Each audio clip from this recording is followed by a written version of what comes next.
Hello and welcome to Prepspot. In this video, we are going to know about a significant development in our nation's ongoing struggle against corruption, examining the recent recovery of 11 crore rupees in cash from the residence of Sanjeev, a 1994 batch IAS officer and the principal secretary in Bihar. This case, unfolding on 28 March 2025, around 6 a.m. Indian Standard Time, is not only a stark reminder of the challenges in our administrative frameworks but also a testament to the persistent efforts by agencies such as the Enforcement Directorate, ED, under the Prevention of Money Laundering Act, 2002. As we analyze this matter, it is crucial to understand the timeline and the broader context. The raids were meticulously planned following a period of pre-raid surveillance, targeting both Hunt's official and personal residences in Patna, along with several other linked locations. The discovery of 11 crore rupees, found predominantly in the form of cash neatly arranged in cupboards and safes, has ignited debates over how such a large sum could be amassed and concealed within the sanctum of a high-ranking bureaucrat's home. The operation, which spanned several hours on that fateful morning, involved not only the physical recovery of funds but also the seizure of a variety of documents and digital devices that are now under close scrutiny for evidence of financial irregularities and potential money laundering. This move is emblematic of the ED's heightened vigilance and its intensified crackdown on corruption, particularly in regions like Bihar, which have long been in the spotlight for administrative challenges. It is important to note that while the immediate recovery of cash has captured public attention, the underlying investigation is probing deeper into the origins of these funds, suggesting a possibility that they may have been accumulated through a series of irregular transactions during Hunt's tenure in various administrative capacities, including significant roles in urban development and financial management. In dissecting the legal framework that underpins this operation, we must consider the provisions of the Prevention of Money Laundering Act, 2002, particularly Section 17, which empowers the ED to carry out such extensive search and seizure operations. The legal rationale rests on the concept of disproportionate assets, a term used to describe assets held by public servants that far exceed their known sources of income. This case, therefore, is being closely examined under the lens of not just financial irregularity but also the broader implications of corruption in public service. As we evaluate this incident, we see that it raises several pertinent questions. How did such a significant sum of money find its way into the possession of a senior bureaucrat? What does this say about the mechanisms of oversight within our administrative framework? And most importantly, what are the ramifications for governance and public trust when cases like these come to light? The narrative surrounding this case is enriched by understanding the background of Sanjeev. Having been a part of the civil services since 1994, his career trajectory included notable contributions to urban development and fiscal management in Bihar. However, this recent incident has cast a shadow over his career and raised critical questions regarding the integrity of administrative practices within the state. The raid, conducted under the aegis of the ED, is believed to have been triggered by credible intelligence, possibly involving whistleblower reports or audit discrepancies that hinted at the existence of disproportionate assets. This investigation, rooted in the tenets of the PMLA, underscores the systematic efforts to track financial flows that do not align with declared incomes, a measure designed to curb the pervasive culture of corruption. The recovery of 11 crore rupees, which is roughly equivalent to $1.32 million at current exchange rates, is not merely about the seizure of cash but also about sending a strong message regarding accountability in public service. The logistics of storing such a large amount of money raise further questions about the networks and mechanisms that may have been in place to facilitate such transactions. For instance, the cash was reportedly found stored in multiple locations, including Hunt's official residence, his personal quarters, and several other related sites. This dispersion suggests an attempt to mitigate risks, a strategy often seen in cases involving large sums of unaccounted money, potentially linked to broader networks of black money and illicit financial flows.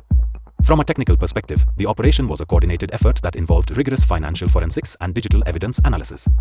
The ED's approach combined traditional investigative techniques with modern technological tools to trace the money trail, analyzing bank transactions and scrutinizing digital records to uncover any connections to shell companies or Benami properties. This dual strategy of physical and digital forensics has been a hallmark of recent anti-corruption drives, emphasizing the evolving nature of financial crimes in an increasingly digital world. By seizing laptops, mobile phones, and other digital devices, the investigators are now poised to reconstruct the sequence of transactions and identify any anomalies that may point to systemic corruption. The implications of this raid extend far beyond the immediate recovery of cash. Politically, the case has significant ramifications for the state of Bihar and potentially for the national political landscape. The involvement of a senior IAS officer in such an incident has naturally led to a wave of criticism and has ignited demands for a more transparent and accountable system of governance.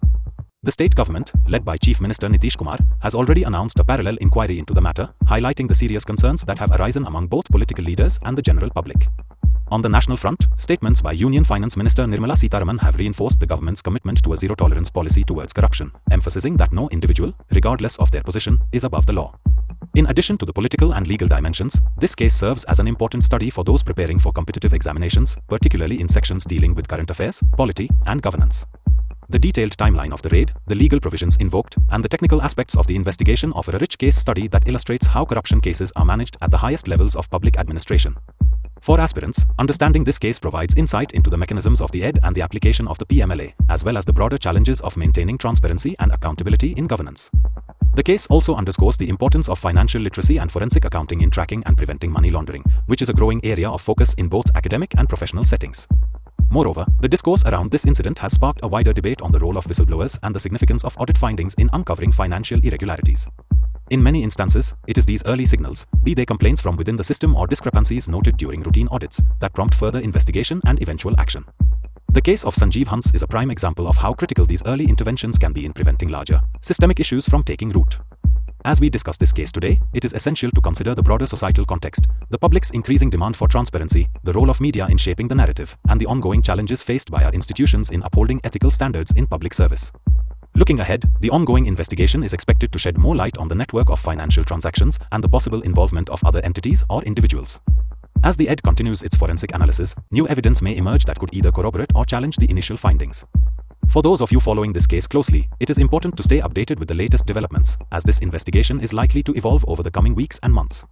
The recovery of 11 crore rupees is just one facet of a larger inquiry that may have far-reaching consequences for the political and administrative landscape of Bihar, and possibly for the nation as a whole. Furthermore, the technical aspects of the investigation, such as the use of digital forensics, highlight a new frontier in the fight against financial crimes.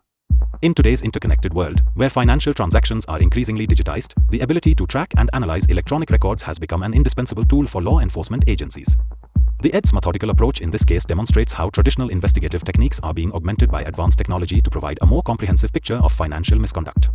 This convergence of technology and law enforcement is not only transforming the way investigations are conducted but also setting new benchmarks for accountability and transparency in the public sector. It is also worth noting the broader implications of this case on public perception and trust in the administrative machinery. In recent years, India has witnessed a growing clamor for greater accountability and the eradication of corruption from the highest echelons of power. Incidents such as the recovery of 11 crore rupees serve as a stark reminder of the gaps that still exist in our governance systems.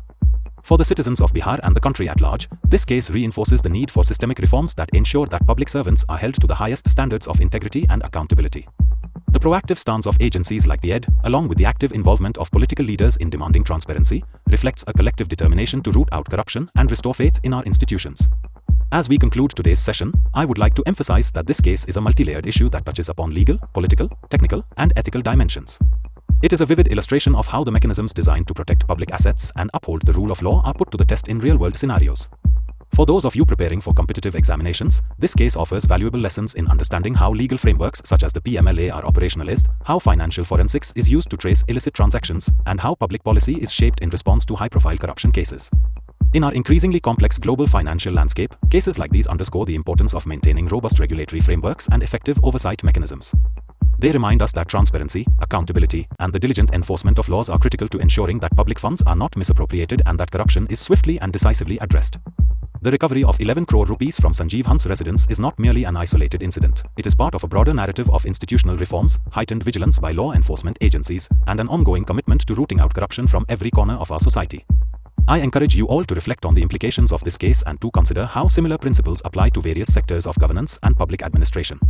Whether you are a student preparing for competitive exams or a concerned citizen, it is essential to remain informed about these developments and to critically assess the measures being taken to safeguard public interests.